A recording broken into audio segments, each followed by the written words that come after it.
多謝收聽小林馬馬啦。今次嘅賽事奪咗兩場，第三同第六場，咁啊希望呢個表幫到大家啦。咁啊上一次咧呢個表都有啲作用嘅，一馳千里，咁啊加埋個評語嘅，咁啊市場即係呢個路程唯一出路嘅三班可以贏嘅嘛，咁啊有着數嘅。四仗前跑得好，驗光芒我話佢好大機會嘅，咁轉咗好檔位，轉咗潘頓，咁唔係轉潘頓，繼續用潘頓。咁啊，田草都可以上名嘅嘛，咁其實即係幾個質素幾好嘅。咁巴閉王評分稍為低啲嗰啲咧，咪跑第三四咯，都幾反映到個實際嗰個賽事嘅。咁啊，特別係我有時即係已經好似飲杯，雖然排得高，但係有時我都會睇下啊，佢啲分點得嚟？哇，原來你三班咩一個重磅都要靠布文啊、潘頓嗰啲，即係至搞得掂嘅。你唔係潘頓、布文，你用霍黃星啊、奧爾文啊呢啲次一級嘅騎師就搞唔掂。咁所以我都冇話即係冇叫大家買。咁當然你仲要睇埋一啲形勢啦。除咗太子係排得高啊，臨場你取決於極光之子，我都寫咗主馬。你見佢贏喎，呢隻緊接住落嚟嘅，咁啊知道佢要面對財將都唔易應付嘅，但係起碼叫做理所當然地憑住嗰個路程嘅適應啦嘅評分嘅着數咧，都跑到係第二。輸俾財將冇得好講，即係財將你話雖然你個分排係低，但係你好明顯我都賽前講明呢隻馬一定係呢個分嘅，佢係呢一紮咁嘅分嘅。佢而家係虛分嘛，過渡性質啊嘛，都未真正反映到呢隻馬個實力有分係手嘅。咁啊，其他三隻啲又先有接近咧，電信巴打我話佢最多咧都係第四，朝朝勝話佢賽前楊明倫都冇摸過，又係輸，咁啊類似嘅。好啦，咁啊依次嘅賽事啊，最高分係閃光燈，咁啊其次係馬上贏。但係呢組馬咧冇乜話邊隻馬係好穩陣，馬上贏穩唔穩陣？叻嘅就唔會話跑到而家都係處女馬啦，同埋呢隻馬健康有個問題，用潘頓，我覺得都係啊盡力爭取一直啦，即係你話 Q 膽，我個風險高嘅，位置 Q 膽就風險低好多，即係一直我覺得比較容易好多。始終你有啲譬如龍之月啊、落一班閃光燈啊，有啲側身啲嘅馬你係睇唔通嘅，或者有啲傷病上一仗都復出嘅，深深星跑得幾好嘅，或者依馬嘅質素都喺隻馬上形之上嘅。咁睇下潘頓嘅發揮係點。即係始終你呢隻馬未交過啲咩特別好嘅人去騎，就好難睇得通究竟係以往除咗本身自己傷病，定係因為騎得唔好啊，或者難騎啊，表現唔好咧，冇反映到真實嗰個能力。咁啊，試下隻馬上型啦，冇計嘅。今日有啲路線係特別熱嘅，好似馬上型啊、確好勁啊，呢啲馬係特別熱嘅。好啦，咁馬上講咗啦，閃光燈潘頓上季幫佢贏嗰時咧，其實孭住係33磅，所以我話佢個負重能力 OK 嘅。但係你話呢隻馬係金像落嗰班欠咗潘頓，即係欠缺咗潘頓，會唔會唔得咧？唔出奇，因為潘頓上季贏嗰場咧，其實都一出閘都睇定定嘅，即係幾把握到嗰場馬嗰個段速啊、時機啊，攝到一個叫做二三碟二碟嘅位啦。入到直路之前，直路彎之前已經不敢怠慢咁攞翻個山位，再掌握到嗰場嗰個步速個發力點而贏。唔係，所以其後你贏完呢一仗咧，根本坐馬監嘅，即係你嗰仗四班你都咁贏得咁辛苦，又要用到潘頓，你升咗班咁，梗係企喺度啦。咁只係偶爾，我覺得有時都係藉住形勢咁就一直。咁而家落依班用周俊樂難少少係丁州咧，好似合作成績麻麻嘅，睇下會唔會有突破咯。龍之月咧初出喺香港就已經係贏馬，咁有一定質素。嗰場嘅賽事水準唔差，其後再跑有啲接近嘅，但係你話睇翻近像沿途，你會發覺呢隻馬好似冇料到喎。其實又唔係嘅，認真啲睇，你鬼咩？你次次出閘都唔穩位，都係走三碟四碟嘅沿途，蝕位無數嘅。咁你問我去生程千四夠唔夠循力？一定夠。平時人哋跑千二，佢都跑到千五咁滯嘅，你話點會唔夠？我會唔會係呢一場出擊咧？要防一防。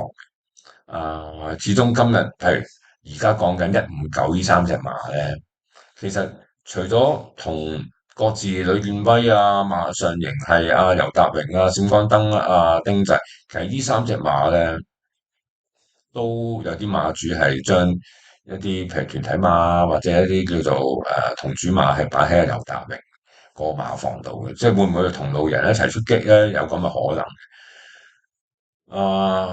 總之呢隻馬依個馬分，依個評分或者馬會嘅評分都好啊，係應該即係仲有啲虛分喺手嘅，即係佢係未跑過呢個路程啦。我計嘅分都係1200分嘅，但係睇個走勢，佢應該可以升入到千四呢個路程。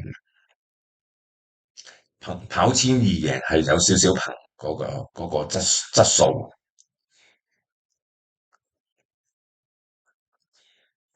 共創歡欣同賢者威風咧，共創歡欣就比較容易搶口，但係佢每一次都可以追翻一段。偏向難騎、難出頭嘅馬啦，位置啦，因為搶口啊嘛，你都唔知佢幾時遇到啲步速冇咁啱，咪又搶。咁賢者威風啦，你又未跑過呢個路程，初跑千四，都係尺寸馬嚟嘅。你見到佢跑咁多仗都係比較上名就容易嘅，但係就贏馬好難嘅。咁最終就爭情啦。咁今日同主嘅馬有4場10啦、13啦，同埋第11場嘅6。呢一路人或者賀賢呢個馬房，係比較今日有個陣營喺度嘅，即係賢者威風係嗰啲叫做練馬師團體嘅馬，佢啲成員今日其實都好多馬出嘅。咁仲要睇呢隻馬之前，我估要睇埋姚本輝，因為威風係嗰啲咧喺姚本輝嗰度都佔一個即係都有訓練。咁啊，所以兩隻都要睇睇嘅。即係你買得賢者威風，你搏會唔會去穿埋一齊？賢者威風跑第二，咁會唔會你知我報跑第三？你即係可以咁諗。崔盈啊，等唔多講，我寫咗出嚟。深深升啦，休息咗好耐，6月7號復出，咁相隔一個禮拜再跑。其實上一場跑千二嘅，唔係話佢自己一個叫做最理想嘅一個路程，但係你話7日後復出啦，即係再匆匆再出啦，跑翻一個最正宗嘅路程，有經過熱身之後，再睇翻呢隻馬上季尾都係贏緊千四。如果冇一個傷病，冇話一個休息咗咁耐，其實呢隻馬係扶搖直上嘅。我估喺好多人心目中。我估呢個分咧，佢個評分咧，而家個評分嚟講，都係反映唔到呢隻馬嘅實際能力。佢應該係呢個分之上，同龍之月一樣嘅一啲叫虛分喺手嘅，所以呢隻馬係要提防。佛倫老窩14檔咯，即係你4槓3係有3槓4嘅着數，但係有實力嘅，即係你跑4仗之前跑嗰個千二米嗰個第二，其實證明到佢有能力唔錯嘅，但係就你始終個檔位差啲。你知我補嘅，我嗰個嗱未跑過呢個路程，我冇時間，即係未跑過呢個路程，呢個分就成日係千二嘅分。如果千二係嫌短嘅，有可能佢跑千四嗰個能力係會比較提升嘅。你呢樣嘢你要自己諗諗，同埋你諗埋睇埋，有時候我都要諗下呢啲騎師嘅練馬師嘅諗法，或者一啲馬主中藥室嘅太太咁呢隻馬，咁你知我乜，你知我乜嗰啲咧，不嬲姚本輝有幾重視呢個馬主嘅馬嘅。咁中山唔喺度啦，呢隻馬太太啦，好似。因為我記得之前好似鍾日成係咪咩遺產執行人，有段期間係咁。誒、希望冇記錯啊！即係講錯咗，對唔住啊。你知我保布文騎咗3次冇放手，一直係咁跑。姚本輝亦都冇話因為呢隻馬唔入圍而換人，好興噶嘛。姚本輝話呢次唔啱，即係好似澳遊氣泡咁，就算你跑得贏打比都好啊，下次都換人，即係跑一場唔得即刻換人，即係佢有依味嘢嘅。咁但係布文啦，3次都冇必要直接，即係直到而家都係用布文咁啊，梗係我估佢係希望一擊即中嘅。即係準備夠啦，就咩嘢都睇通啦，咁交翻俾部門去殺馬，有咁嘅可能性都幾高添，睇啲飛數係超級硬淨嘅，即係咁當然你了解到馬上型呢啲馬都係處女馬，咁我梗係有少少信心啦，7.6倍，我估臨場5倍4倍都唔出奇添啊！如果真係即係贏得的話，咁我覺得不妨考慮下呢隻你知我報。咁所以個問題就係，或者你11啊、5啊，諗翻隻賢者威風啊，大致上你已經搞掂。當然你有時間，你唔係話即刻要落注啊嘛。你睇咗頭一場嗰啲賽事個模式係點嘅，有冇啲馬房動靜嘅？如果讓之後王得嘅，咁你就專注啲馬上贏咯。即係點唔好問點解啊，有排講。好啦，咁啊，其他冇乜嘢好講，係灰色呢只咧，就係話佢跑黏地好啲嘅，因為今朝持續落過雨幾個鐘嘅。咁啊，大勇勝潘頓試咗5次就第一次都冇騎呢馬，唔係咁短嘅馬，如果佢跑1800起步，我覺得都 OK 嘅，唔使話特登要搭一搭千六嗰個路程添。年年風雨好平買翻嚟嘅，有雙環喺外地做過手術嘅。咁啊，我估呢隻馬係要跑泥地。第六場啦，呢場賽事重心啲嘅嘛，華麗再勝啦，即係你從幕後嘅部署睇華麗係喺沈集成心目中又係好似你知我寶一樣係重視嘅。咁由鍾易禮騎到一塌糊塗，再轉幕艾兆禮嗰場又遇到強手，喜悅歡欣同埋創寶區。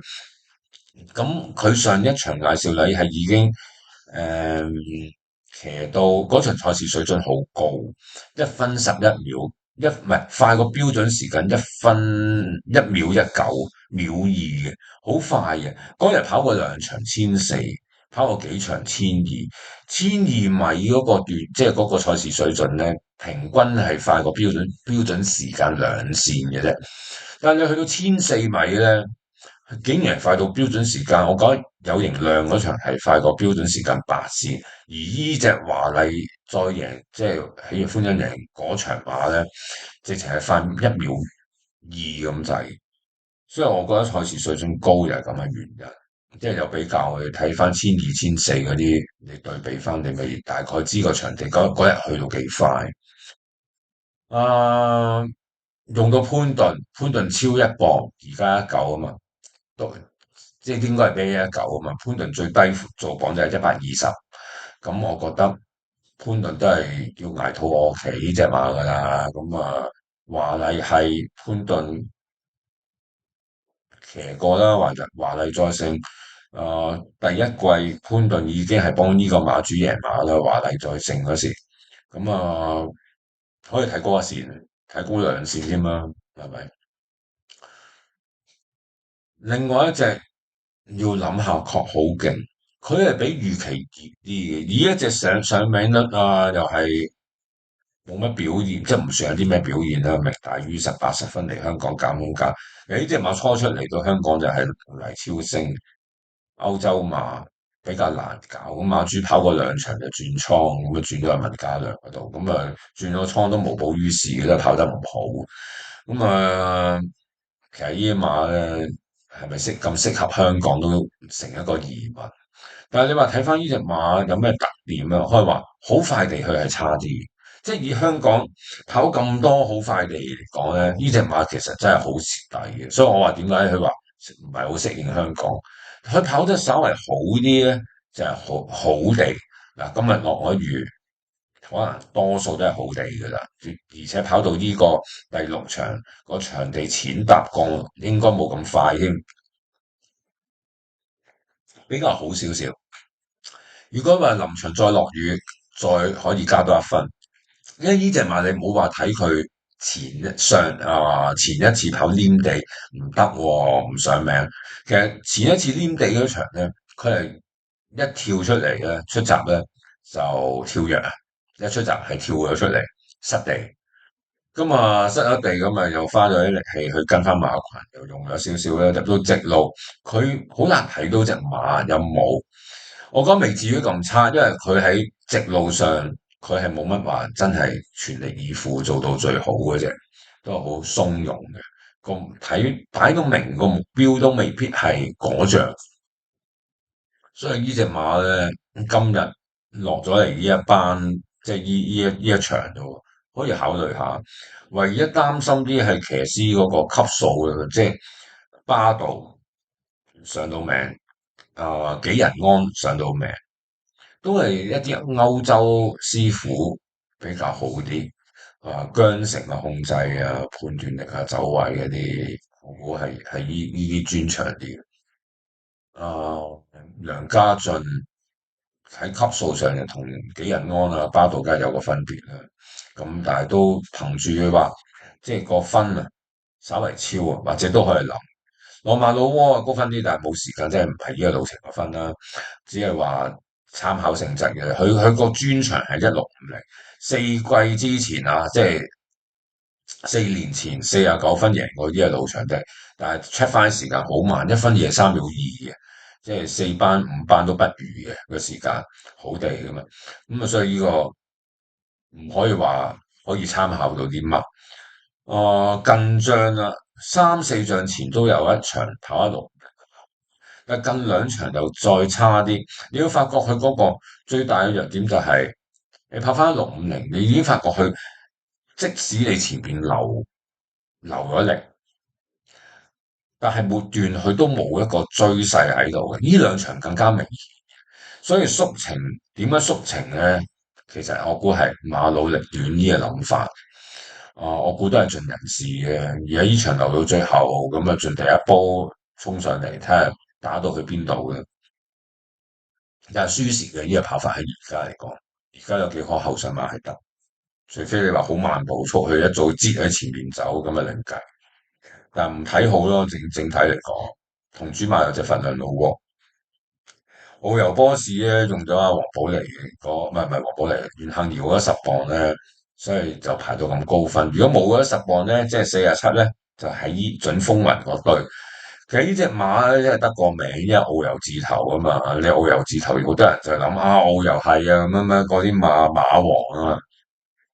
咁就有呢啲咁嘅概念，變咗呢隻馬每一次出賽咧都係熱熱地嘅10倍以內嘅。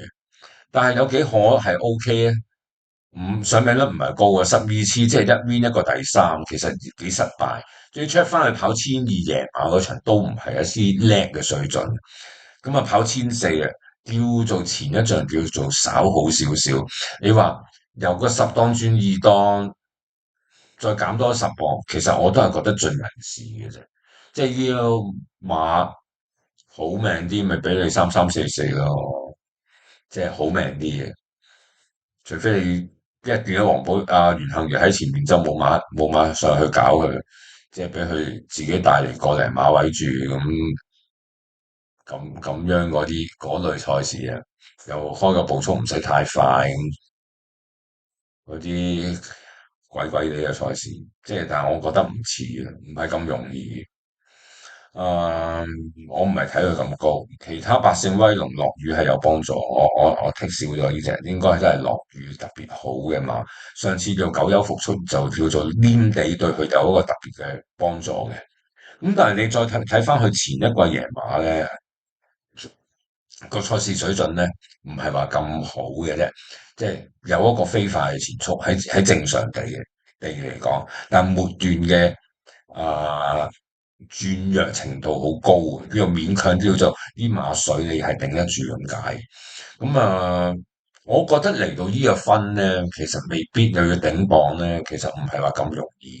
雖然善豐有碎骨做嘅手術，今次就叫復出啦，相隔5個月。相之前都係評分高企嘅隻㗎啦。誒，佢唔同頭先嗰隻咩心心星啊，心心星你會見到佢仲有前景啊嘛，而卓越善風嘅前景好似佢係停滯不前咁啊嘛，即係兩個睇法，即係有少少分別啦。又有心得啊，最唔明白田泰安咧點樣揀騎呢隻馬，佢有幾隻馬選擇，但係可以話佢個選擇都係喺一堆爛蘋果同爛橙同爛金咁俾嗰邊選嘅啫。咁啊又有心得。我擔心佢嘅長齡，因為上一次千二早段佢冇乜，早中段佢冇乜話點用力嘅，但係入到直路成隻馬都墮退轉弱。留翻1,000米先諗啦。曾旺隔2個月再出，做咗好多嘢，試咗3個站。H1P1 TT1個配備上啦，即係你睇整個賽前試閘休息，咁秘密做功夫換配備，其實都係正面嘅，好嘅，為隻馬好嘅。但係你啱啱遇到今次係13檔，質素唔係話好高嘅一隻馬，檔位上你即使有進步，但係個檔位或者又打翻個折扣，變咗或者同之前係差唔多。步步合拍咧，反而係上一仗唔係太差嘅，你會見到入到直路，你擺咗一個幾唔錯嘅位地下，但係阿巴度去到100米嗰時咧，其實已經有個準備收工嘅姿態，咁到75米直情收咗工添，即係冇乜點認真發揮過呢隻馬。榮之健太太嘅馬嚟嘅呢隻馬，咁我有啲練馬師頭先講咗對一啲馬主係特別重視啲啊，好似華麗係喺阿沈集成度啊，你知我乜嗰啲喺阿姚本輝度，咁步步合拍都俾我感覺到有呢啲咁嘅味道嘅。用巴道都危險，呢啲馬你睇嘅嘢唔多，增程會更加啱跑，30幾倍夾晚，我覺得可以諗嘅。準風雲冇乜留意嘅價值嘅，落班先啦，巧妙。上進前一仗千二咪跑得好嘅，上一仗我已經留意，我唔記得我自己有冇買咧，都有拖住嘅好似。咁沿途走3碟，佢個走勢好嘅。佢因為佢出閘幾準嘅呢隻馬，起碼喺前邊走係好適合嘅。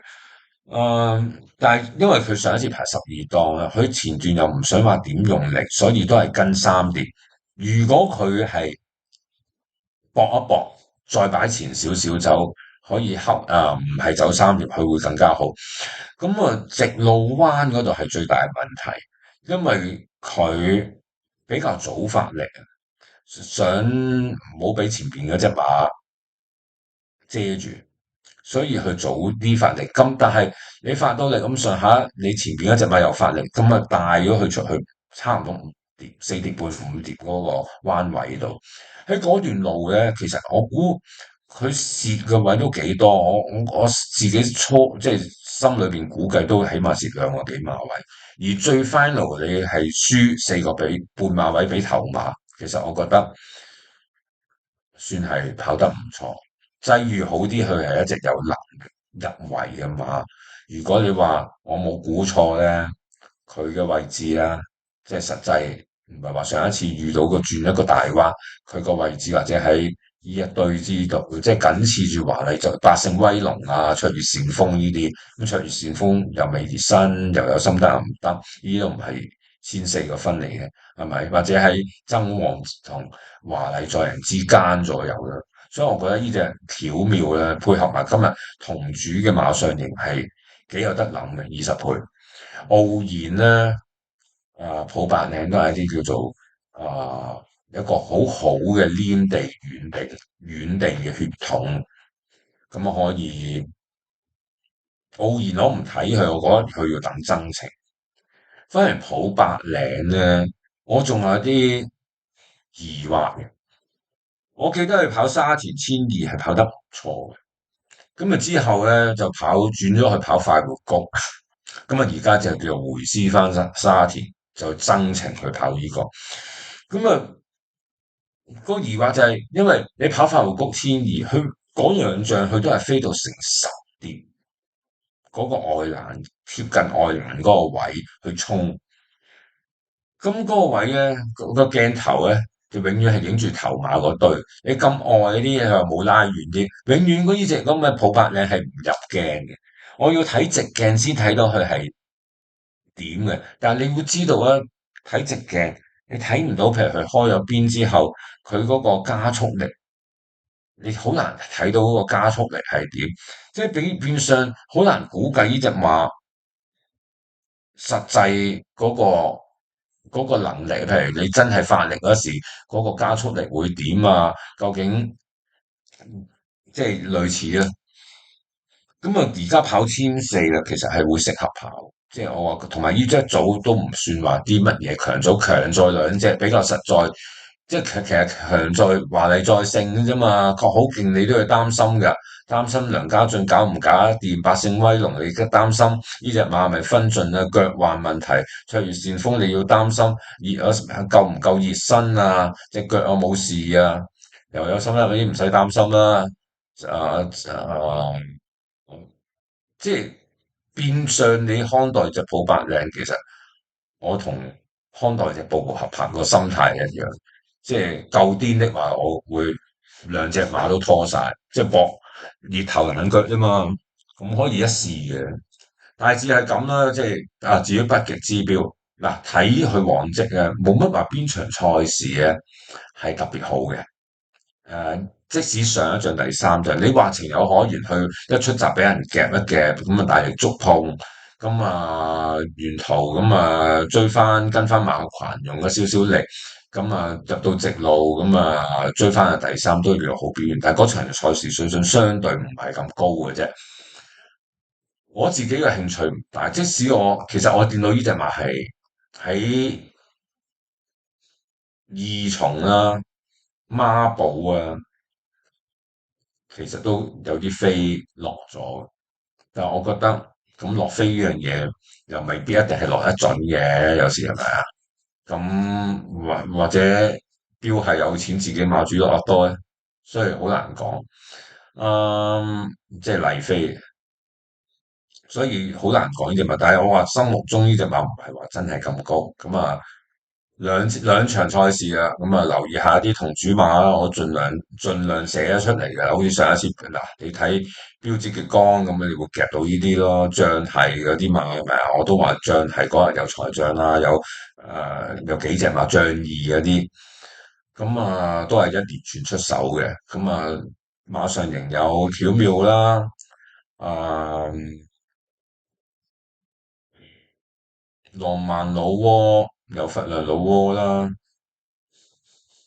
賢者威風嗰啲馬主線係強嘅，啊、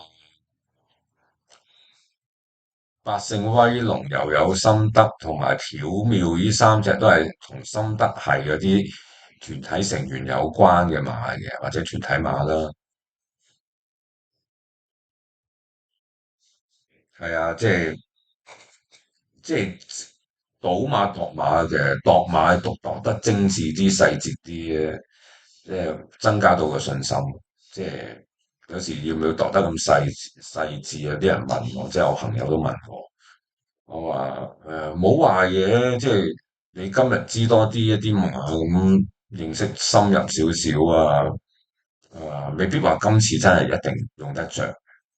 有時或者際遇上或者乜嘢，但係知多啲又好過唔知啊。況且而家今時今日都唔使特登話嘥時間記，即係今時今日有電腦呢樣嘢啊嘛。你估我真係記得呢啲嘛？我真係執翻啲，再睇下最新嗰仗係點跑，跟住再自己再去諗嘅啫嘛。即係唔使話刻意話嘥時間用腦。我翻嚟發覺就係要翻嚟要多啲時間去諗嗰啲。社會題咯，即係啲人物關係嗰啲，即係我成日都講噶啦，我成日都講，你買偉達嘅馬要拖邊幾個馬房啊？即係諗都唔使諗，眯埋眼嘅馬房。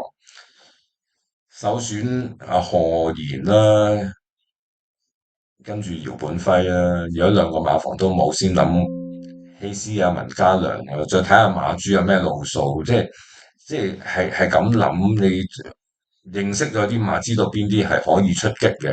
你諗埋一批冇可能出擊得到嘅，你諗隻拿得爽地都擺到明出擊唔到咁滯嘅，即係我個比喻啊。你諗佢啲路數咁咪就係盞搞，即係所以你都要係諗下一啲實力嘅馬先，有能力嘅馬，跟住再諗下有咩同路人啊，以往有啲乜嘢配合關係啊，咁樣係比較容易啲嘅，即係比較容易係啲係有信心啲去落注。